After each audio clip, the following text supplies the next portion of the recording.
everyone. Non, parce que, on rigole, parce qu'en fait, ça va être littéralement genre 3 secondes. Parce que je vais vous révéler un petit tips. En fait, je ne code pas réellement. C'est-à-dire, le montage continue comme si de rien n'était, mais juste, we pretend. Du coup, comment ça va depuis littéralement 3 secondes? Alors, ça va bien. Ça va bien. Bon, super.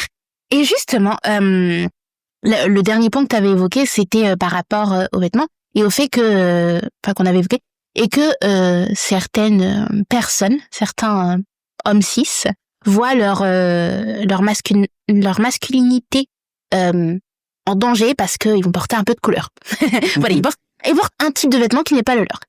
Et justement, tu vois, ça me fait penser à malheureusement ce qui se passe, ce qui s'est passé au Royaume-Uni, où justement, en fait, les femmes trans étaient considérées comme une menace pour la féminité des femmes cis.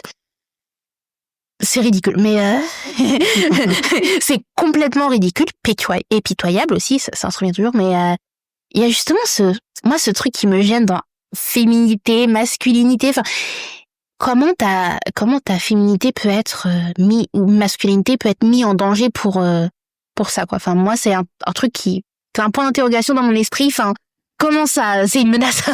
Mais je sais pas si ça va me passer les mecs qui ferment qui se tondent les cils.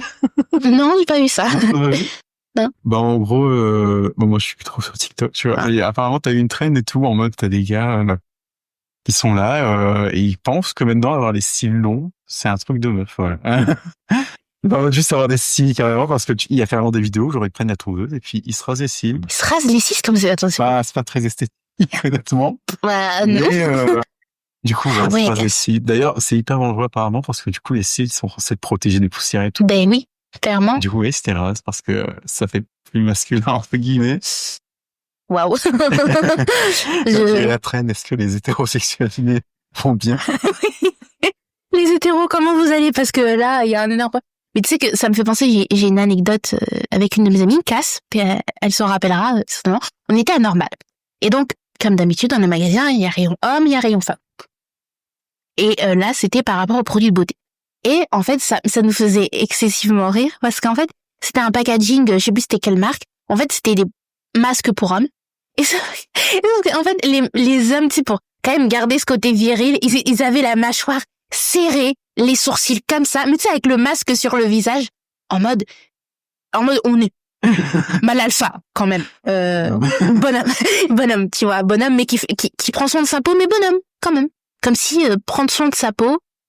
C'est ridicule. C'est vraiment, avec mon ami, on s'est regardé, on s'est dit, ah ouais, à ce point-là. En plus, packaging hyper gris, des couleurs hyper foncées, comme d'hab. J'étais là, t'es en mode, non mais les gars, c'est pas parce que vous prenez soin de votre peau que, pareil, votre masculinité va être mise en danger, ça va aller. Et ça fois, je crois que je te rappelle quand on était allé à Action une fois, avec tous les cris gang. C'est genre, on était avec Ali. Ouais. Et on était dans le truc de douche et tout ça. Oui. Et je vous avais dit, genre, regardez la différence. Genre, au fond, vous avez tout le produit, genre, ça ressemble à de la javel et tout. C'est vrai. Genre, tous les trucs un peu blancs, fruités, colorés. Et genre, en fait, tu comprends pas. Surtout, je sais pas, l'odeur des gels douche masculins. Ouais. C'est un truc que je me dis, c'est quoi le problème? Genre, ça sent hyper fort, c'est hyper fort. Ouais, c'est genre bois ou un truc comme ça. Je dis pas que genre, ça sent mauvais nécessairement, hein. Non, c'est pas ce que je dis, hein. Mais, genre, moi, je pourrais pas personnellement, voilà. Non, c'est vrai que c'est toujours ces odeurs, genre, un peu bois de santal, tu vois, vraiment ces aspects Ouais, très fort, ouais. très arbre, finalement. c'est ça, mais en fait, justement, je pense que, ça lien aussi, ce qu'on dit, c'est aussi en lien avec l'identité, sociale. C'est vraiment, je pense que l'identité de groupe social, donc les hommes en tout cas, théoriquement, dans l'aspect théorique, les hommes et les femmes, il y a cet aspect on va tout faire pour féminiser ou masculiniser des objets. Genre, tout qu'on met, par exemple, les jouets pour enfants. Immédiatement, pour les filles, tu vas avoir du rose, tu vas avoir des couleurs hyper fancy, hyper, trop mini.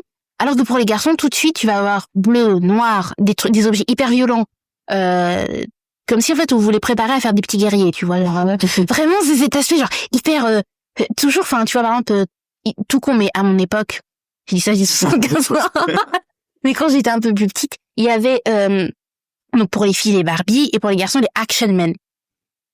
Et dites-moi en commentaire si vous avez connu l'époque des actionnettes. Moi, j'en avais un parce que j'avais trouvé en brocante et en fait, ça me faisait rire parce que je me rappelle, il avait des bras genre comme ça, tu vois. Et en fait, tu pouvais les tourner comme ça. Et genre, tu les mettais en arrière et ça retournait comme ça. Comme ça, ils pouvaient te frapper, tu vois, comme ça. Et à chaque fois, ça me fait... Alors que les Barbie, elles sont toutes menues, toutes hyper fines, hyper machin. Et après, ça se rejoint aussi quand tu grandis, ça se rejoint dans les vêtements. Nous, les filles, on va avoir des matières un peu, la dentelle, pour montrer à quel point une femme doit être délicate. Et les hommes, c'est bon. Ils ont pas de matière voilà, c'est du jean, c'est du cuir, c'est des choses comme ça, des matières hyper strong, hyper fortes, tu vois, en mode indéchirable, tu vois. Alors que la dentelle, c'est plus délicat, c'est plus fragile, faut faire attention, machin. Et puis après, tu vas dans le rayon de la beauté, et puis c'est exactement pareil. Les packaging pour les hommes, généralement, c'est bleu foncé, noir. C'est vrai. Même tu regardes. Ah oui, c'est comme, attends, excuse-moi. T'inquiète. Genre, quand, moi, personnellement, tu vois, je prends la crème dépilatoire, des fois. Ouais. Et, d'ailleurs, chez les femmes, c'est moins cher, je crois. Parce que, de base, moi, j'allais chez les hommes parce que voilà. Et, en fait, à un moment donné, j'ai voulu comparer parce que déjà, c'était même pas dans le même rayon, tu vois. Déjà. Ouais, genre, femme, homme. Et en fait, je te jure, c'est exactement la même marque. Même utilité, même gabarit. La couleur juste chez les hommes, c'est vert bleu, chez les femmes, c'est rose blanc. Et chez les femmes, c'est moins cher. Ouais. Tant mieux, ça va arranger, hein. Tant mieux, c'est... Mais dans l'utilité, tu te dis, c'est juste de la crème dépilatoire, en fait. Mais c'est ça devrait être une couleur neutre, enfin... Bon, après, en soi, il y a aussi cette idée de rose pour les filles, bleu pour les garçons. Théoriquement, vous pouvez mixer, mais je pense dès la nuit des temps, on a associé le rose aux femmes et quoique non, il me semble qu'à l'époque de Louis. Si je dis pas de conneries, Louis XVI, Louis XIV. Je suis mort de toi. Oui, ça. Il me semble que justement le rose c'était pour les hommes. Ouais, c'était inverse parce que le bleu c'était associé après à la douceur, à la fragilité, tout ça. Et le rose c'était un truc très fort. Alors on va toujours ça un peu avec le rouge aujourd'hui, mais genre, ouais, t'as raison, c'est ça. Ouais. Tu vois, big brain. et justement, pareil, les rasoirs. Littéralement. Ah oui, ça c'est vrai. Tu vas prendre un rasoir chez les hommes, il est bleu. Tu vas prendre un rasoir chez une femme, il est rose. Parce que en plus il y a un truc de, je sais plus comment ça s'appelle pour les produits, mais en mode les rasoirs chez les femmes sont déjà plus chers. Oui. Et durent moins longtemps. Clairement, c'est non. C'est une horreur. Vraiment, je conseillerais même d'aller plutôt chez les hommes en vrai, peu importe. Parce que mais c'est vraiment, je te jure, ça dure longtemps. Ouais, mais vraiment. Chez les femmes, c'est vraiment le truc, c'est limite une utilisation. Mais c'est ça, en fait, c'est limite une utilisation unique parce que tu te rases 2-3 fois et après, il faut rechanger de rasoir et machin. Et vraiment, enfin, t'es là, t'es en mode, c'est ridicule. Encore une fois, c'est pitoyable, voilà. Enfin, l'utilité reste la même, c'est se raser. Et pourquoi il y a une telle différence? Puis comme tu dis, au niveau des jets de douche, au niveau des odeurs, pour les filles, c'est hyper varié, alors que pour les hommes, c'est toujours globalement le même panel d'odeurs et c'est toujours des odeurs qui montrent à quel point finalement vous êtes des hommes. Tu vois, c'est quel parfum sauvage. Exactement. En fait, c'est tellement pitoyable que ça en devient drôle. Tu vois. Genre vraiment le coup du masque en mode les hommes qui ont la mâchoire fermée, hyper contractée, comme si en fait genre avoir un masque sur le visage et prendre soin, parce que techniquement les masques, pareil, c'est super neutre, c'est juste ça permet de prendre soin de ta peau, etc. Comme si ça allait genre à impacter ta masculinité, quoi, alors que non, tu es juste propre et tu prends soin de toi. C'est tout, c'est tout ce qu'on te demande finalement. C'est la propreté à la féminité, c'est dingue. Je trouve ça vraiment fou quand même. Ouais. Alors que non, pareil, t'as des hommes hyper fashion qui s'habillent super bien et tout de suite, on va critiquer ça, quoi. Enfin, c'est fini, homme préhistorique, hein. Je tiens à le dire, hein, sérieux. Je comprends pas cette fixation vraiment sur et ça c'est dangereux en plus parce que ça revient. Genre les gens parlent beaucoup dans les médias en ce moment des masculins et tout. Ils sont suivis par des jeunes en plus. Mais oui. D'ailleurs, attends, je sais plus j'ai combien de hommes qui me suivent actuellement. Je peux pas voir mon nombre d'abonnés, hein. Mais on peut voir qui regarde les épisodes et le genre exactement. Et il me semble que je crois que j'ai 17,5%. Ah, ça peut être augmenté. 25% d'hommes actuellement écoutent mes épisodes. Donc, j'espère. Normalement, s'ils écoutent mes épisodes, c'est que c'est des hommes green flag. Si j'en connais 4 et normalement c'est des green flag, mais justement, en effet, il y a ce retour et on en parlera du coup dans l'épisode des hommes qui va arriver. Je tourne la semaine prochaine, donc il va arriver dans les semaines qui viennent. Où justement, avec les réseaux sociaux, il y a un retour en force des mâles alpha. Et vraiment, tu entends ces trucs, mais je suis en mode... Et en plus, le pire, c'est que leur comportement, mais aussi les attentes qu'ils ont envers les femmes, tu vois. Il y a vraiment ce truc de « Ah non, mais moi, ma femme, elle a pas intérêt d'avoir un body count de ouf. Maximum, elle a couché avec 2 mecs. Et encore, 2, c'est limite 2. Hein. Moi, je veux que ma meuf... même il y en avait un, je crois, il disait... Moi, ma meuf, elle a pas intérêt de me répondre. Hein. Elle écoute ce que je lui dis et c'est tout. Ma meuf, je veux qu'elle... C'est ça. C'est genre, en gros, une meuf soumise en mode... Ah oui, t'as totalement raison. Une meuf qui cuisine, une meuf qui ne travaille pas. Moi, je veux que ma femme... je veux entretenir ma femme, qu'elle gagne pas d'argent. Moi, je veux tout lui donner, machin. T'es là, t'es en mode... C'est grave. C'est grave. Welcome back to the... Vraiment. Ça veut dire complètement qu'en fait, la femme dépendra peut-être du gars. Absolument, c'est exactement ça. Ça veut dire si demain elle a envie de se barrer parce qu'il se passe une heure, enfin quoi, elle peut pas. Peut même pas. Elle est, genre, elle vit plus en fait, littéralement. Exactement. Ça me fait penser, genre, en anglais, on en avait parlé vite fait. En cours d'anglais, de la trend, de la tradway. Ah oui, on va parler dans le féminisme, justement. C'est hilarant, les trucs qui sont bêtes. Bah, juste vite fait, c'est genre, en gros, t'as une femme, voilà, et en fait, d'elle-même. Oui, d'elle-même, son choix. Elle se propulse dans les années 20, en mode, 20 à l'américaine, on précise. Oui. Ou, genre, du coup, ben, c'est exactement ce que les masques recherchent, non? C'est ça. Et, du coup, elle reste à la maison, elle fait les gosses, elle fait le ménage, elle se fait belle pour son mari. Oui, exactement, hein. Elle met du maquillage et des belles robes pour lui. Avec son petit tablier en train de couper ses petites fraises. Voilà. C'est mignon. Je me dis, mais, des années de féminisme. C'est un peu fou, quoi, parce que tu te dis, ok, les gens font ce qu'ils veulent, mais, enfin, faut prendre conscience aussi que quand tu te mets sur les réseaux sociaux, t'as un impact aussi sur ce que les gens voient. Exactement. C'est-à-dire, tout à l'heure, on parlait par exemple de captives, tu vois. Là, techniquement, les consommateurs de ce genre de contenu sont très jeunes. Ouais, voilà, ils réfléchissent pas totalement. Enfin, sur le fait, genre, ils absorbent l'information. Je sais pas comment expliquer, mais genre, ils vont jamais se remettre en question sur ce qui se passe, en fait. Juste, tu montres ça en mode, c'est stylé. C'est ça. Alors qu'en fait, quand tu recherches un peu, tu te dis, c'est plus problématique, quand même. C'est plus que ouais, c'est exactement ça. Il y a le moralement incorrect. Et je pense que ça en revient justement, aussi à une question de l'identité, finalement, tout est lié dans la vie, c'est incroyable. Mais, il y a aussi cette question où justement, tu vois, quand t'as entre 13 et 15 ans, voire 16, c'est le moment où tu te crées réellement une identité. Ouais. Parce que c'est la période d'adolescence, c'est la période de réflexion, et tout, et là on est dans une ère où les réseaux sociaux te remettent dans une époque qui était plus ou moins révolue. À l'époque, je veux dire, au d'un moment, ça fait, parce que le féminisme, c'est que la femme choisisse ce qu'elle veut être. Donc théoriquement, tu vois, la tradwife, c'est pas un mouvement antiféministe ou quoi, mais en effet, ça remonte un modèle que les féministes ont essayé de, entre guillemets, de diminuer, parce que justement, tu vois, on fait en sorte que les femmes puissent être indépendantes, puissent avoir un compte. Le féminisme, faut quand même se rendre compte de tous les progrès que ça a permis aux femmes. Le fait de porter un jean, le fait d'avoir son propre compte bancaire, le fait de voter, le fait d'avoir un travail. Et la tradwife, j'ai l'impression qu'elle fait un énorme doigt d'honneur à tout ce qu'on a essayé.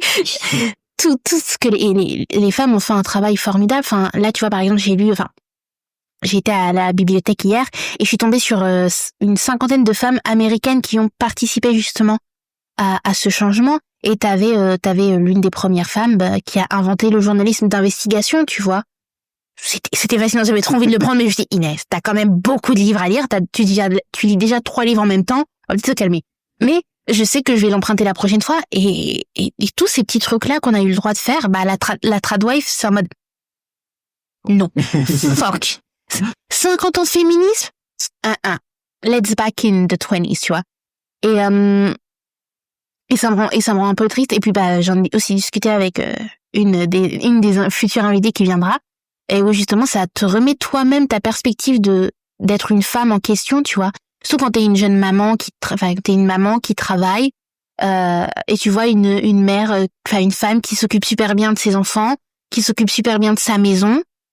Et du coup, tu vas avoir une certaine culpabilité et ça va toi-même te remettre en question sur ta propre féminité finalement. Est-ce que je suis vraiment une vraie femme, tu vois? Ce que tu dis. Et il y a tous ces aspects-là et en fait, c'est tellement chiant de réfléchir à son identité en permanence. Déjà, tu vois, c'est compliqué son identité. En fait, vraiment, pour moi, il y a quand même deux identités t'as vraiment l'identité sociale et l'identité en groupe, d'un groupe plutôt, et l'identité personnelle. Et quand ton identité en groupe t'impose certaines choses et que toi, t'essayes justement t'en délaisser un petit peu et de juste être réellement toi-même, c'est vraiment super compliqué. Donc, fuck la société. Non, c'est galère. Mais ouais, voilà. Très chiant. Du coup, on va peut-être pouvoir, sauf si tu as d'autres rapports à l'identité, ta propre rapport à l'identité, on peut parler d'une question que j'ai classifiée comme un peu philosophique, qui est, trouvons-nous notre identité tôt ou tard, selon toi? Tiens. Je l'ai dit, hein. Est-ce qu'il faut répondre comme les philosophes? Non. Tu peux. T'as le background philosophique, je trouve. J'avais juste un nom. Non, en vrai, pour moi, la réponse, elle n'est pas forcément positive. Ouais. Parce que, bah, du coup, je l'ai dit précédemment, mais, en fait, on est toujours en train de se découvrir soi-même par rapport à d'autres choses que nous, on a vécues, tu vois. Par exemple, concrètement, les traumas, tu vois. Tu disais, genre, ça fait partie maintenant, peut-être un peu de ton identité. Ouais.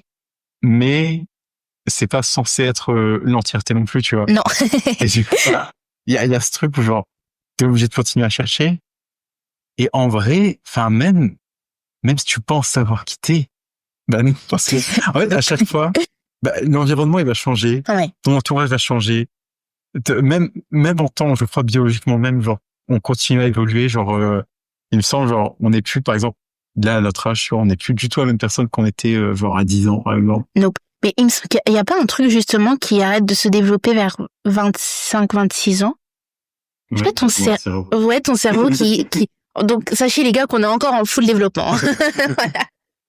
Mais, ouais, en fait, moi, personnellement, par exemple, j'aurais fut longtemps à un moment donné où genre j'utilisais, par exemple, quel gender fluid, tu vois. Concrètement, c'est ressentir du genre, mais c'est fluide un peu, genre. En mode ça, mood. Ouais, tout féminin, neutre, machin. Et du coup, j'ai longtemps utilisé cette étiquette-là parce que je savais pas comment, voilà. Et il y avait un moment donné, je me rappelle trop parce que il y avait un moment donné, genre, j'avais passé la soirée un petit peu avec toi et Pauline. Ouais. Et en rentrant, j'avais reçu un message d'une pote à moi. Et elle me dit, juste elle pose la question comme ça, elle fait, mais aujourd'hui, est-ce que tu penses que tu utiliserais toujours Yen? Ouais. Et genre, premier degré, je bug sur le clavier. Et je suis en mode, peut-être pas. Peut-être pas, finalement. Je me rends pas compte, tu vois. Et c'est vrai qu'au fur et à mesure, en fait, c'est ce que je dis des fois, c'est pas question que mon genre ait changé. C'est question que genre, il s'est vraiment défini au fur et à mesure, tu vois. Et je pense, ça se trouve que c'est pas fini non plus. Enfin, oui, ça peut être con dit comme ça. Hein. Genre, on peut se dire, genre, t'as atteint la chime, c'est fini. Nope. Non, en fait, genre, la manière dont tu vis le genre, elle peut continuer à évoluer en fonction de comment toi, tu vas évoluer en société, tu vois, par exemple. Oui. Eh je suis totalement d'accord avec toi. Je pense que en effet, on la trouve. On peut la trouver, mais ça demande beaucoup de a long journey, tu vois. C'est un peu, je fais ce parallèle avec un peu l'anxiété. C'est pas totalement pareil, mais en fait, j'ai une chanteuse que j'adore qui s'appelle Perry Edwards, qui est membre de Little Mix. Et elle a eu de l'anxiété. Et en fait, justement, c'est ce qu'elle disait. L'anxiété, c'est vraiment a constant journey. Tu vois, vraiment quelque chose, je sais pas comment on peut traduire cette phrase, constant journey. Un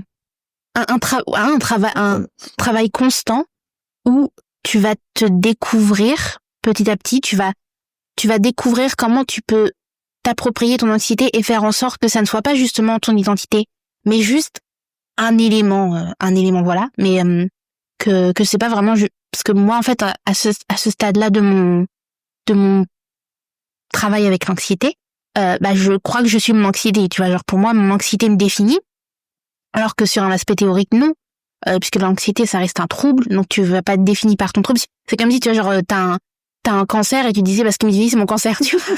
C'est lors de la mucoviscidose de me dire c'est la muco qui me définit, tu vois. C'est un peu parallèle parce que finalement l'anxiété, la dépression, ce sont des troubles qu'il faut encore une fois, je répète, bien se faire diagnostiquer.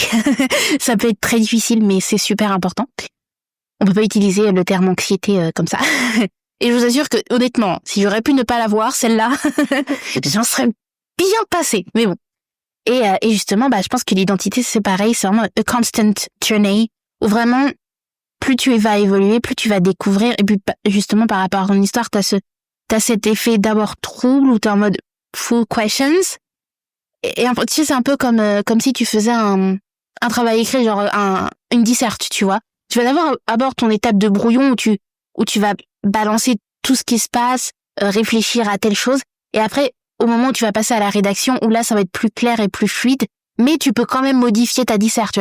Je vais vous assurer que même après 15 relectures, tu peux dire non, ça va pas, tu vois. Ouf, c'est une belle métaphore, ça aussi. Franchement... tu vois, pour continuer sur la métaphore, je pense que ma belle-mère m'a forcé à écrire le premier paragraphe au propre directement. Exactement, voilà. Elle t'a pas fait passer par le brouillon. Voilà. Et ça... Le brouillon est important, Pensez au brouillon, vraiment, dans tous les points de votre vie, le brouillon est primordial et ça peut rentrer en compte même pour vos relations humaines. Enfin, les premières relations, qu'elles soient amicales ou amoureuses, c'est forcément pas magique. C'est comme disait une de mes amies, il y a plusieurs brouillons avant de trouver la perle rare et l'œuvre finale. Là, c'est exactement pareil. Enfin, voyez les questions d'identité comme un brouillon pour une disserte, tu vois. Et rappelez-vous aussi que justement, tu peux même changer jusqu'à la fin. Il y a pas de temps. Et puis en plus, ce qui est bien dans ces dissertes-là, c'est qu'il n'y a pas de temps imparti, tu vois. Genre, à l'école, en 4 heures, tu dois finir ta disserte. Si tu veux la modifier, c'est trop tard. Là, justement, profitez-en qu'il n'y ait pas de temps imparti. Et donc ouais, je pense qu'en effet, on ne la trouve pas tout de suite. On prend notre temps et on peut se tromper. Parfois, il n'y a pas de, c'est ça. Il y a pas de ligne droite, en fait. Justement, hier, petite fun fact, j'ai été voir une exposition sur l'horizon. Les gens vraiment dans les commentaires, enfin les gens qui vont écouter mon podcast, ils disent mais qu'est-ce qu'elle fume celle-là? J'ai fait lettres, d'accord. Juste ça explique. Pour le coup, les idées cheloues, c'est très justifié en lettres. Et où justement en fait c'était un peu drôle parce que en fait les premières images qu'on avait de l'horizon c'était une ligne hyper définie et qui limitait le ciel et la terre et la mer, etc. Et en fait au fur et à mesure on s'est rendu compte que les peintres faisait justement exprès de faire une ligne troublée et parfois plus circulaire et parfois plus linéaire ou pas. Ça pouvait être une ligne super droite ou au contraire totalement floue où justement la limite entre le ciel et la terre est tellement trouble, tu vois. Et je pense que l'identité c'est un peu ça. Parfois il va avoir une ligne droite. Enfin tu vas dire je sais qui je suis. Et à un moment donné où justement ça va être beaucoup plus flou et t'es en mode attends, en fait je suis pas sûre de savoir qui je suis. Et c'est aussi ça l'étape de grandir finalement. Enfin, votre identité, vous la construisez au fur et à mesure. Et on peut pas dire. Et c'est pour ça qu'il y a justement. Je crois que j'avais fait un test ou quoi. Je crois que c'est peut-être même à l'école où justement on nous dit toujours présentez-vous qui vous êtes. Et tu te retrouves un peu con parce que alors oui tu peux parler de ton identité en société. Tu dis ton état civil, machin, je suis machin. Mais en fait, quand on dit fais abstraction de ton identité civile, t'es un peu en mode qui suis-je vraiment et on rigole parce qu'à chaque fois les philosophes, il y a toujours cet aspect de qui on est. Ouais. Ça fait partie des. D'ailleurs, je crois que c'est le moi, c'est vraiment un sujet en philosophie. Ça dépend de ce que tu parles. Ouais. Du sujet. Du sujet finalement. Et ouais, non, le moi, ça. Enfin, que ce soit au niveau d'identité, Ah, parce que généralement, quand on parle d'humour en philosophie, j'ai l'impression Mais t'as raison, Non, mais éduque-nous. parce que de ce que je me rappelle dans les cours, enfin, il y a vraiment cet aspect de part de l'identité, de l'expérience, du vécu et tout ça. Et ça dépend des théories de certains philosophes. Mais ouais, gros sujet. Un gros sujet, hein, c'est pour ça, parce que je crois qu'en... non, peut-être pas au lycée, mais en effet, j'ai vu c'est un sujet, enfin, quand tu vois quand tu mets moi, par exemple, moi, psychanalyste, t'as la théorie de Freud, t'as la théorie d'un tel, donc c'est vraiment, c'est pas pour ça, finalement, que la question d'identité a son importance en philosophie. C'est que c'est quand même quelque chose qui mène à beaucoup de réflexions, hein, comme on l'a démontré, et voilà, donc, pas de pression. C'est vraiment... Notamment, tu vois, genre, non, mais j'y pense maintenant. Enfin, il faut bien que ça serve un jour, les Là, tu vois, c'est le meilleur endroit pour parler de Ouais. philosophie. C'est le meilleur sujet. Genre, Le meilleur. par exemple, par exemple, selon, on avait beaucoup étudié à un moment donné le libre arbitre, à partir du second semestre. Et, du coup, il y avait notamment cette question-là est-ce que tu choisis d'être qui tu es un peu? Est-ce que tu choisis ce que tu fais vraiment, tu vois? Par exemple, on avait parlé genre de Spinoza. Et, C'est chaud. je sais pas exactement comment il voyait le moi et le libre arbitre. Ouais. Mais il me semble qu'il disait qu'en gros, on n'en avait pas vraiment, tu vois. Et genre des trucs, ça s'imposait un peu à nous. Et donc, on y va, tu vois. Ça y est, j'ai retrouvé le philosophe, c'était Gilles Deleuze. Ah, Deleuze! Ça y est, ça fait, les gars, ça fait vraiment 1h27 qu'on tourne. Et c'est Gilles Deleuze, voilà. Du coup, et apparemment, il a fait un truc avec Spinoza, justement. Ah, je crois qu'on l'a vu. Je m'en rappelle pas. Deleuze, Ouais, Spinoza. je crois que, si, je crois, il me dit un truc, lui. Ah ouais. Spinoza, philosophe. Vie à la Spinoza façon Deleuze, quand le philosophe français mort. Ok. Bah écoute, apparemment il a écrit quelque chose sur Spinoza justement. Bah voilà, ça y est, c'est bon, c'est... Waouh. Bon, désolé du coup, mais oui, en effet, ouais, je reprends. Je suis désolée. Non. C'est un- Ouais, non, après, ça fait quoi que ça? Du coup, du coup, le libre arbitre, c'est ça? Ouais. Et du coup, attends, du coup, c'est la question de quoi? Parce que, en fait, Désolée. en philo, notamment, quand on avait étudié le libre arbitre, c'est cette question de, est-ce que tes choix te définissent? Tu Oui, vois. voilà, c'est ça. Et est-ce que surtout t'avais le choix vraiment, tu vois? Et pour beaucoup alors pour certains philosophes, il y a vraiment un libre arbitre en mode, tu choisis.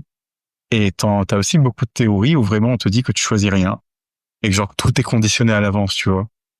Notamment, tu vois, on parlait des articles féminins masculins entre guillemets. Tu vois. Ouais. Si tu prends par exemple deux enfants, genre une fille de 10 ans et un garçon de 10 ans, tu leur mets les joues en face. Le garçon va plutôt se tourner naturellement tête la plupart du temps vers les footy masculins. Ackerman. Tout à fait. Et la fille plutôt vers des poupées, des choses, voilà. Et en fait, genre, en réalité, ils ont pas vraiment le choix à ce moment-là. C'est pour ça que beaucoup de philosophes, ils ont dit que il y a pas spécialement de libre arbitre. Enfin, pour beaucoup, il y en a pas en tout cas. Parce que finalement, qu'est-ce qui fait que le petit garçon a choisi le Eichmann, c'est le fait qu'il a été élevé dans un conditionnement très genré, par exemple. Et au final, il a l'impression d'avoir choisi le Eichmann. Oui, mais en fait, non. Non. En fait, en réalité, c'est tout son conditionnement derrière qui fait que, en fait. Et en fait, je suis totalement d'accord avec... Je pense que je suis un peu le centre. Parce que je pense que en effet, dans l'aspect théorique, c'est nous-mêmes qui construisions notre identité, tu vois. Mais il y a quand même des aspects qui participent vachement, justement. Et cette identité sociale qu'on impose à un groupe de personnes, enfin, quand tu vois, tout ça, même ça se démontre dès la naissance, littéralement. Enfin, tes parents, si t'es une fille, ils vont t'acheter des bodys roses, pâles, alors que si t'es un garçon, ils vont t'acheter des bodys plus bleu ciel, un peu marron, les jouets pour enfants, même le mobilier quand tu vas avoir un bébé. Bon, à part la poussette qui est relativement neutre. Parce qu'en même temps, vu le prix d'une poussette, je pense que t'en fous de la couleur. On va faire une bouche. Voilà, hein. Mais par exemple, le lit, enfin, la baignoire, le biberon, les tétines, ça va quand même être vachement influencé par ce que la société entend par féminin et masculin. Donc je pense que en effet, même si on décide, il y a quand même des facteurs qui te poussent entre guillemets. Et bien justement, quand t'es en quête, quand peut-être tu peux confirmer ou pas, mais quand tu te rends compte que tu es pas dans la, enfin quand tu, c'est parler philosophie pendant 1h30, je vous jure, c'est un vrai travail. Justement, et encore. Quand t'es en quête de cette identité, en tout cas de ce qu'on entend comme le genre, ça doit peut-être justement être encore plus perturbant de devoir se plonger dans certains critères, dans certains points de vue finalement social. Bah, tu vois, par exemple, tout à l'heure j'y pensais, mais notamment dans les reportages. On a un schéma bien précis de déjà à 6 ans, il savait quoi elle savait et genre après sa jeunesse, elle commençait machin et tout. Et après à tel âge, elle a fait les hormones, et après machin. Et après elle a fait telle opération, tu vois. Et genre en fait, c'est un truc qui fait que t'as l'impression que t'es obligé de faire tout ça pour être valide, tu vois. C'est ça. Et moi, je sais que personnellement, genre, j'ai été longtemps perturbé. J'ai encore été perturbé parce que personnellement, j'ai appris genre à 19 ans. Alors que la plupart des personnes avec qui j'ai parlé, elles avaient pris conscience à partir de genre 8-10 ans. Ouais. Et là, j'étais en mode, mais est-ce que je suis normal, en fait, tu vois? Même oui, en fait, ça me perturbait déjà, parce que même dans la commune trans, en fait, je me sentais pas complètement à ma place à ce moment-là. Et après, en vrai, après j'ai appris que genre, je fais mon parcours, tu vois. Genre, c'est pas forcément de ma faute non plus, quoi. Non. Mais ouais, genre, il y a même dans la commune, il y a déjà ce conditionnement aussi, tu vois. Et du coup, c'est pour ça que genre c'est pour ça que genre notamment sur le fait de évoluer entre guillemets dans son genre, tu vois. C'est un peu compliqué. Surtout, je me rappelle, j'avais fait un truc très intéressant là-dessus. Je sais plus exactement, c'était sur le TikTok d'une meuf trans, tu vois. Elle disait par exemple, nous les meufs trans, quand on va commencer genre à vouloir transitionner socialement et qu'on va vouloir choisir des vêtements, et on va prendre des trucs hyper stéréotypés, tu vois. Ouais, forcément. En fait, elle a pas tort. Et il y a des gens dans le fond. Parce que voilà, on enregistre. Et du coup, elle disait qu'en gros, ça se trouve, notre vision de la féminité à ce moment-là, quand on l'a construit. Alors oui, on l'a construit nous-mêmes. C'est comme si genre on était femme du jour, c'est ça. On se retrouve comme ça à devoir évoluer dans le monde, tu vois. Oui. Et justement, elle expliquait genre, cette vision de la féminité qu'on a, peut-être c'est notamment la féminité avec laquelle on nous a conditionnés en tant qu'hommes, tu vois. Exactement, oui. Genre, c'est vrai que par exemple, je sais pas, une meuf, elle aime bien les robes moulantes, tu vois. C'est parce que dans sa tête, on lui a dit que genre, à travers la vision masculine, oui, ça c'est male gaze. Littéralement le male gaze. Et du coup, à ce moment-là, t'es à un moment, tu sais pas exactement quoi faire, tu vois. Non, c'est ça, exactement. Moi, je sais qu'aujourd'hui, maintenant, j'essaie de porter les trucs que j'aime bien avant tout, tu vois. Et en tout cas, non, je suis totalement d'accord avec toi. Et justement, oui, en effet, je pense que il y a cette, comme on disait, en fait, notre identité, l'identité du groupe des femmes, est remplie de stéréotypes et de toute façon, la société est remplie de stéréotypes, hein, même comme on en parlait tout à l'heure chez les hommes, il y a aussi énormément de stéréotypes, énormément de clichés auxquels les hommes doivent faire face. Mais je pense que c'est un tout petit peu plus fréquent chez les femmes parce que nos stéréotypes nous ont, je trouve que les stéréotypes des femmes leur ont plus peut-être gâché la vie d'une certaine manière, parce que quand t'es une femme, il y a tellement de défis auxquels tu dois faire face. Peut-être que justement les hommes, ça leur a gâché la vie sur le point de leur santé mentale, parce qu'il me semble, si je ne dis pas de bêtises, mais que dans les études, il y a plus de suicides il y a plus d'hommes qui sont considérés justement par les problèmes de santé mentale et le suicide que les femmes. Ah oui. Mais il me semble, si je dis pas de bêtises, c'est peut-être l'inverse, hein, mais il me semble que c'est ça. Ouais, mais c'est parce que aussi les hommes, les femmes ont plus tendance à prendre soin de leur santé mentale. Exactement. Nous, on a conscience. Alors les hommes. Non, moi régler tout ça le problème. Non, moi, bonhomme, moi, je vais pas voir quelqu'un pour m'aider à régler le problème, tu vois. Je suis homme, je peux faire. Ouais. On se construit tout ça. Sauf que le nombre de traumas que les hommes nous ont laissés à cause de leurs propres traumas, c'est pour ça, les hommes qui m'écoutent, prenez soin de vos traumas, s'il vous plaît. Pitié. Mais en vrai, la santé mentale, c'est primordial, peu importe votre genre. Mais ouais, justement, tu vois, on évolue sur des stéréotypes, en fait, et c'est super compliqué. Ça répare, c'est vraiment une fouine. Vraiment dans ma fouinera gardienne. Il y a beaucoup de circulation, du coup, je suis mais oui, en effet, il y a toujours cet effet de se construire notre identité sur. En fait, on se construit notre identité sur quelque chose qui existe déjà. Et qu'est-ce qui existe déjà? Bah malheureusement, les stéréotypes. On est entouré de stéréotypes, donc même si toi tu veux te construire indépendamment de ça, bah c'est quand même. Enfin, là tu vas par exemple, t'as pris l'exemple des vêtements. J'imagine que nous aussi les femmes cis, littéralement on porte des choses qui peuvent être considérées comme des stéréotypes, tu vois. Enfin, les robes par exemple, enfin ça a été longtemps le seul habit que les femmes pouvaient porter littéralement, hein, parce que je tiens quand même à dire que le moment où les femmes pouvaient porter des pantalons, c'est arrivé super tard. Je crois que c'est 1900. Attends. Ou 3. Porter un problème pour les femmes. Ah oui. Et j'ai juste mis le droit de porter, il a tout de suite trouvé. Donc on va voir la date. Alors, donc, apparemment, ça date du 7 novembre 1800. Ah ouais. Après, il y a encore une fois une différence entre le droit et le moment où on commence à le mettre en pratique. Alors, évidemment, c'est parce qu'une loi est votée que toutes les femmes, du jour au lendemain, vont porter un pantalon, tu vois. Non, c'est comme quand la loi te dit oui, tout le monde est égaux en droit et que ça, et en fait, c'est pas pour rien qu'il y a encore des primes, c'est ça. Exactement, hein. C'est pas là, par exemple, aux États-Unis, la loi de la anti-avortement. Enfin, c'est un droit que les femmes américaines ont gardé pendant un long moment et qui se sont vues retirer parce que ça dépend du système politique, évidemment. Je croise les doigts pour que ça n'arrive jamais en France, vraiment. Non, mais déjà quand je vois ce qui se passe au Royaume-Uni. Au Royaume-Uni également. Tu dis bon. Après, je pense que la France a énormément de points négatifs, mais je pense qu'on tient quand même à ce genre de droit. Et j'ose défier un représentant politique qui va se dire on va supprimer tel droit.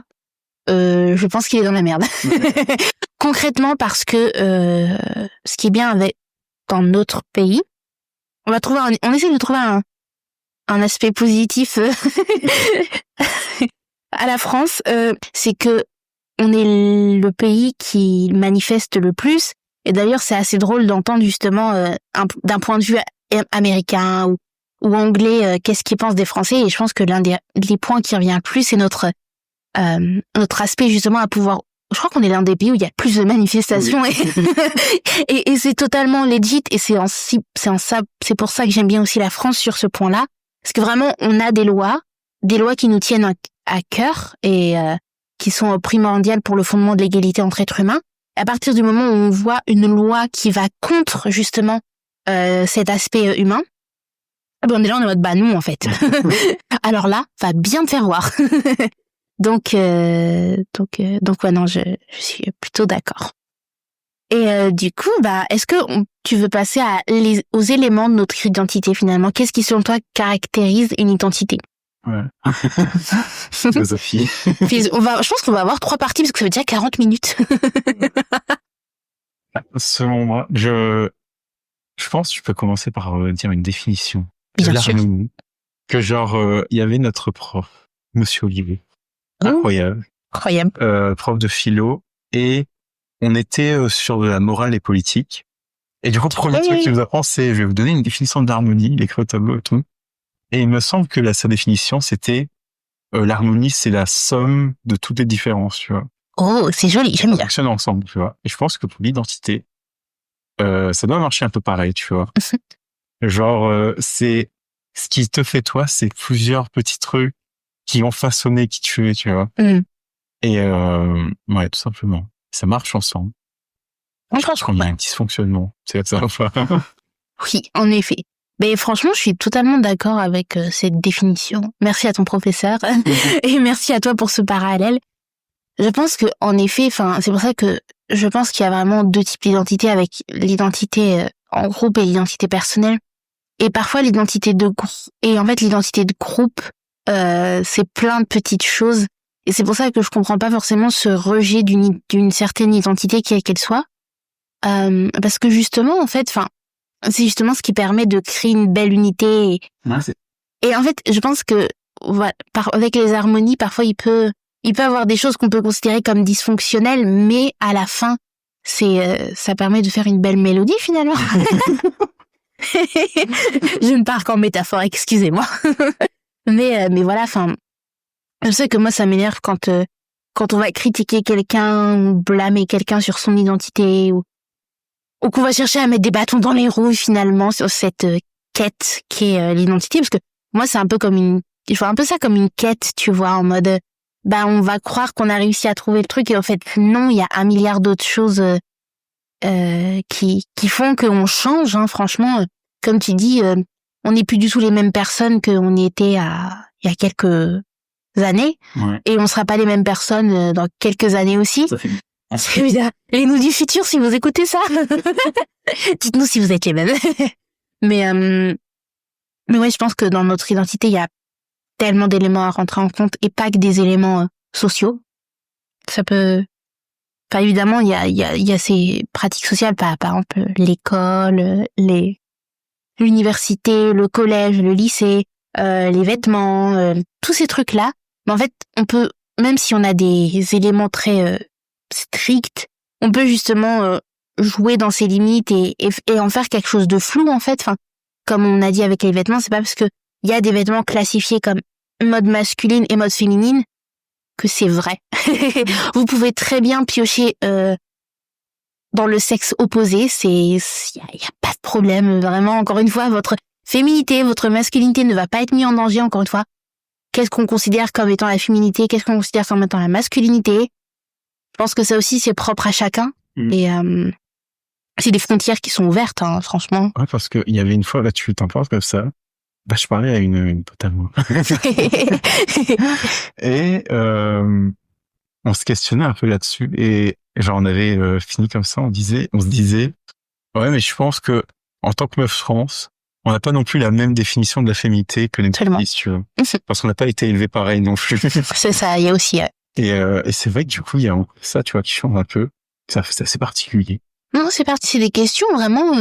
Qu'est-ce que la féminité, qu'est-ce que la masculinité finalement? Est-ce que c'est pas aussi des éléments qu'on a basés sur les stéréotypes de société? Parce que la société t'impose qu'est-ce qu'est un homme, la société t'impose qu'est-ce qu'est une femme. Et alors qu'en fait, moi c'est pour ça que le concept de féminité et de masculinité, ça me met un petit peu mal à l'aise, parce que ça invite les personnes à rentrer en gros dans une case. Ouais. Et du coup, si tu rentres dans cette case, mais pas totalement, t'as cet aspect d'un peu culpabilité, tu vois. Je pense que, je sais pas si certaines femmes le ressentent comme ça, mais quand t'es pas hyper doué en maquillage, ou quand tu sais pas, moi par exemple, je sais pas marcher avec des chaussures à talons, enfin, des bottines à talons, oui. Alors, mets-moi sur des bottines à talons, je te fais un runway, mais incroyable. Mets-moi sur des chaussures à talons, on dirait que j'apprends à marcher, tu vois. J'ai acheté des chaussures à talons, d'accord? Parce que je me suis dit, je suis une boss, tu vois. Je veux que mon style reflète un petit peu mon rôle de boss. J'ai acheté des chaussures à talons. Je suis incapable de marcher avec ces chaussures à talons, d'accord? Alors, je ne sais pas si c'est une question de self-confidence ou vraiment, je fais des pas comme ça, je suis même tout. C'est vraiment ça, en fait, il y a cet aspect d'apprentissage et bon, même si je les trouve très belles, elles me font super mal aux pieds. Donc, est-ce que je vais m'obliger à les porter parce que ma féminité me dit tu dois porter des chaussures à talons? Non. J'ai juste le seum parce que j'ai payé de l'argent pour rien. Je vais peut-être juste les rentabiliser. Mais, il y a pareil, parfois, il y a des moments où j'ai vraiment pas envie de me maquiller. Je suis en mode, j'ai des périodes comme ça où tous les jours je veux me maquiller, parfois, ou pendant presque un mois, près d'un mois, je vais pas me maquiller. Et après, je vais avoir envie de me maquiller et tu ressens un peu cette culpabilité en mode, ah oui, mais du coup, je me suis pas maquillée. Du coup, est-ce que je peux réellement, enfin, est-ce que ma féminité en prend pas un coup si je me maquille pas? Enfin, il y a tous ces questionnements-là et qui sont un peu chiants. Parce que déjà, vivre, c'est compliqué. Mais alors, si en plus tu vis en te demandant si oui, tu rends bien hommage à ce qu'on entend par la féminité, ou ce que tu rends bien hommage en ce que on voit, ce qu'on imagine pour la masculinité, bah c'est chiant, quoi. Et j'ose imaginer que des personnes trans, justement, ça doit être encore plus peut-être flou, peut-être plus... Je pense que c'est surtout genre qu'il y a une attente, tu vois. Ouais, encore plus. Par rapport au... Genre, par exemple, pour une meuf trans, bah, je sais que genre, on doit être irréprochable. Ouais. C'est dans ce truc en mode, si je te donne tes talons, tu marches à peu près. Ouais, c'est ça. Genre, est-ce que tu sais te maquiller? Est-ce que tu sais te faire une maison, tu vois? Genre, est-ce que tu sais capable d'être une femme, en fait, littéralement, de poser des questions, tu vois? C'est ça. Et en fait, c'est pas forcément un truc que la majorité des femmes vont faire, mais c'est l'attente sociétale qu'il y a derrière, en fait. C'est ça. Et notamment, il y a des fois, genre, là, je fais un peu moins, j'avoue, tu vois, genre, mais il y a des fois, je me maquille aussi, tu vois. Et il y a ce truc un peu toxique où des fois, tu te dis, est-ce que je veux refaire face avec le maquillage, tu vois? Ouais. Et genre, du coup, tu te dis, bah, je vais le faire, tu vois, parce que tu te sens bien avec et tout, machin. Sauf qu'après, quand tu l'as plus, et en plus, il y a des fois, t'as la flemme, Oui, bah, limite, tu te sens un peu coupable, en fait. Ouais, c'est ça. Un peu en mode, est-ce que j'aurais grillé, tu vois? Ouais, c'est ça. Est-ce que, bah, c'est aussi quelque chose de très, en fait, j'adore ça, hein. J'adore le maquillage, j'adore les vêtements, j'adore les chaussures, j'adore tout ce qui brille, j'adore les bijoux, voilà. Mais je trouve que c'est cet aspect très superficiel, finalement. En fait, c'est vraiment du paraître. C'est vraiment cette histoire. Je pense que ce qu'on entend des femmes, il y a non seulement le paraître, mais il y a aussi le être vraiment. Enfin, tes capacités à faire les choses, tes capacités à savoir préparer un bon petit repas pour ton époux. Voilà. Et je pense que justement, il y a cet effet de paraître aussi. On veut que, je pense qu'il y a ce truc de dire, on veut que dès qu'on nous voit, on sache qu'on est réellement, enfin qu'on est, en tout cas, ce que la société accepte et tolère en tant que femme, tu vois. Donc, une femme, c'est quelqu'un qui va se maquiller, c'est quelqu'un qui va porter des talons, c'est quelqu'un qui va s'habiller en robe et en jupe, c'est quelqu'un qui va porter du maquillage, des bijoux, etc. Qui va avoir une collection incroyable de sacs à main et de chaussures. Il y a tous ces aspects-là. Enfin, dès que tu vois quelqu'un, t'es censé, en tout cas de la société, t'es censé dire si c'est un homme ou une femme, tu vois. Et je trouve ça très embêtant parce que, comme tu dis, la féminité, c'est pas juste du paraître, c'est... Je sais même pas, en vrai, même moi, en tant que femme cis, qu'est-ce que je peux qualifier comme être féminine? Il y a des trucs que tu vas faire et d'autres femmes, je fais non plus, tu vois, mais forcément. Ça me fait penser à un truc. Je sais pas quoi, ça me fait rager à l'idée d'y repenser, tu vois. Pas de souci, on est là pour ça. Mais, tu vois, pour revenir par rapport à ce qui se passe au Royaume-Uni, tu vois, il y avait quelqu'un sur Insta qui avait fait un petit reel et tout, pour répondre à ça. Et du coup, elle est trans. Et, elle explique un peu son point de vue et tout là-dessus. Et elle dit un truc à un moment donné, ça m'a choqué. Ça m'a choqué. Elle dit, comment elle dit ça? Ne nous mettez pas tous dans le même panier. Et genre, tu te dis, mais quel est ce panier? Quel est ce panier? Qu'est-ce que ça veut dire? Et en fait, elle explique, elle dit, oui, moi je suis une meuf trans, tu vois, mais je suis pas queer, je suis pas travesti, je suis pas un homme efféminé, tu vois. Je fais, ok, c'est vrai. Oui, mais en fait, d'accord. le truc, c'est que, bon, je place directement à ce qui s'est passé après, je me passe dans les commentaires pour voir un petit peu comment c'est. Et je tombe sur un commentaire en mode, en gros, le commentaire, il disait qu'il y a des vraies femmes trans et il y a des fausses femmes trans, tu vois. Et il disait qu'en gros, faut pas tous nous mettre dans le même panier parce qu'en gros, il y a des femmes trans et elles font ça que pour une certaine raison et tout machin. C'est-à-dire, alors le commentaire en question disait que notamment pour raisons sexuelles apparemment, entre gros guillemets. Et j'ai pas capté non. Et le pire, c'est que du coup, la meuf qui a fait la vidéo a liké le commentaire et a dit complètement d'accord. Et je suis en mode, en fait, le truc, c'est qu'à ce moment-là, genre, elle a, en fait, quand elle dit ne nous mettez pas tous dans le même panier, elle assume que parce qu'elle ressemble à une femme cis et qu'elle correspond au code de ce qu'est une femme cis, elle a le droit de se placer au milieu de, comment ça? Peut-être pas oppresseur, on peut avoir déconner.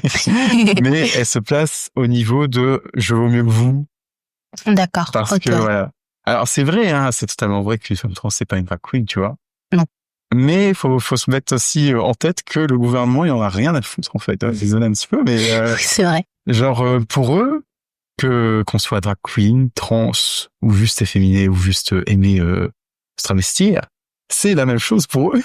Ils en ont Oui. rien à foutre. En fait, genre quand tu dis notamment que ne nous mettez pas tous dans le même panier, tu fais comme s'il y a une grosse distinction alors que vraiment pas en fait. En fait, le point commun entre, j'allais dire c'est classe que ça, c'était un RPG. Le point commun dans ces catégories-là, entre guillemets, c'est que juste il y a un attrait pour la féminité. Ouais, voilà, c'est ça. Et genre, c'est juste une identité qui diffère, mais genre, non, vraiment, en fait, le truc vraiment de se dire que moi j'ai le droit d'avoir certains propos parce que Ouais, c'est moyen. des codes cis hétéros, c'est vrai que c'est très dérangeant à entendre, tu vois. Ouais, c'est pas. Bah, d'ailleurs, est-ce que tu veux bien faire peut-être pas une définition théorique, mais justement ces différences entre ce que tu as cité. Ah, cis hétéro. Oui, et ça aussi, et les catégories dont la femme parlait justement. Oui, alors du coup, Petite définition. Du coup, c'est une meuf trans. Moi aussi, ça veut dire qu'en gros, on est né avec, on est né homme, genre avec le N sur la carte d'identité. Oui. Et par contre, genre intérieurement, on se sent plutôt femme. Genre, ça dépend, ça dépend, hein, ça diverge pour beaucoup de personnes, mais Oui. que ce soit dans le ressenti personnel ou sociétal, voilà. Genre, on va préférer une identité plutôt féminine. Du coup, après, elle a cité des drag queens. Les drag queens, c'est vraiment un aspect spectaculaire. Genre, on s'en fout de si c'est un homme cis, une femme cis. Enfin, on s'en fout de la personne qui est sous le maquillage. En fait, c'est vrai, le drag, c'est vraiment genre une identité et un paraître et un effet, comme j'ai dit, spectaculaire. C'est-à-dire, généralement, on va trouver des spectacles, du chant, du théâtre. C'est incroyable. Et pour tout le monde. Ouais. Et une personne travestie. Alors, personne travestie, ça peut ressembler à du drag. Un homme travesti, par exemple, c'est quelqu'un qui est né homme, se sent homme, mais qui aime s'habiller avec du féminin, quoi. Et adopter peut-être parfois une attitude ou une identité féminine aussi. Et du coup, quelqu'un d'efféminé, c'est juste quelque chose qui aime le féminin. Voilà. Non, pas forcément qui aime le féminin, mais voilà. Ouais, que en tout cas on l'assigne. Voilà. Genre vous faites un masque, oui vous portez du rose, bon. Voilà. Peut-être un film bon. Ok. Peut-être revoir ces critères, mais bah merci du coup pour cette petite définition parce que parfois c'est My name is Google, mais parfois on peut justement par inadvertance utiliser le mauvais terme et c'est important que tout soit clair. Pareil, peut-être les distinctions entre cis. Voilà. Si tu veux aussi réexpliquer ça parce que il y a certaines personnes qui comprennent pas forcément et qui utilisent les mauvais ouais. termes. Alors une personne cisgenre, attention, ce n'est pas une insulte. Le prenez pas mal. Tout simplement des faits biologiques. Une personne cisgenre, c'est une personne qui est en accord avec son sexe de naissance. Et c'est-à-dire par exemple un homme cis, c'est un homme qui est né homme, qui a grandi comme un homme.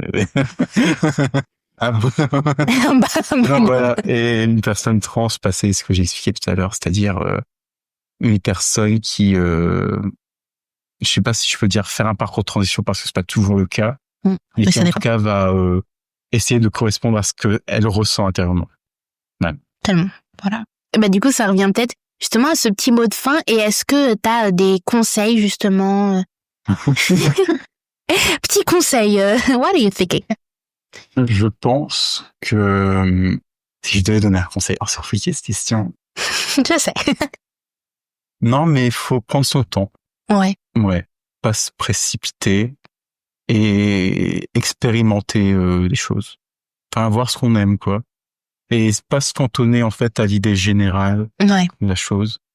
Moi, j'aime bien dire dans ma tête. Une fois, j'avais vraiment écrit, il fallait que ça sorte, tu vois. Ouais. Et je m'étais dit, en vrai, Diane, c'est pas fait spécialement une femme, tu vois.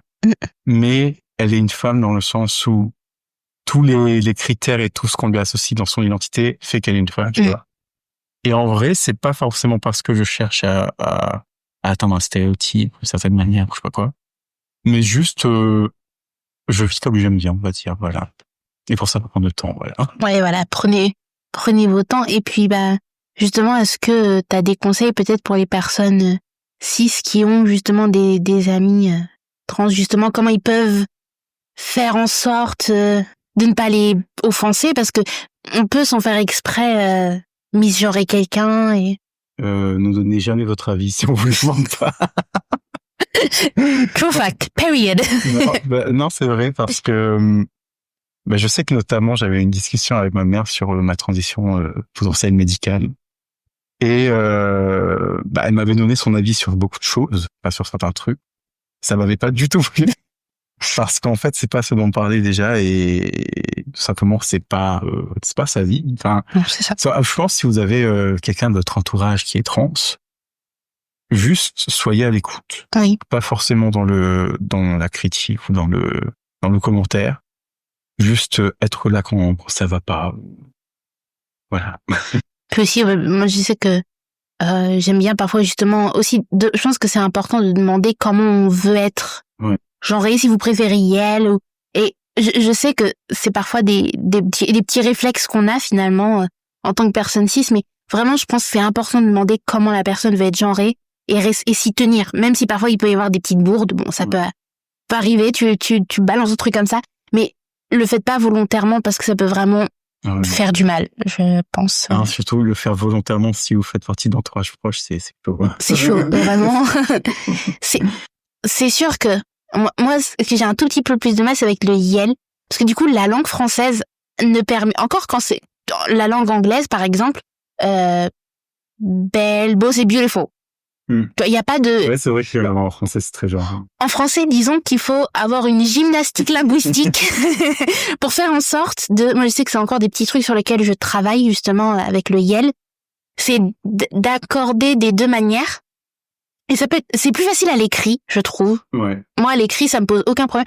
Par contre, le dire, déjà, j'ai du mal à parler français de base. Donc, c'est des petites gymnastiques comme ça, mais franchement, c'est pas impossible, quoi. Vous pouvez y arriver. Ça va aller, hein. On apprend plusieurs choses dans sa vie, donc vous pouvez apprendre à parler de manière neutre.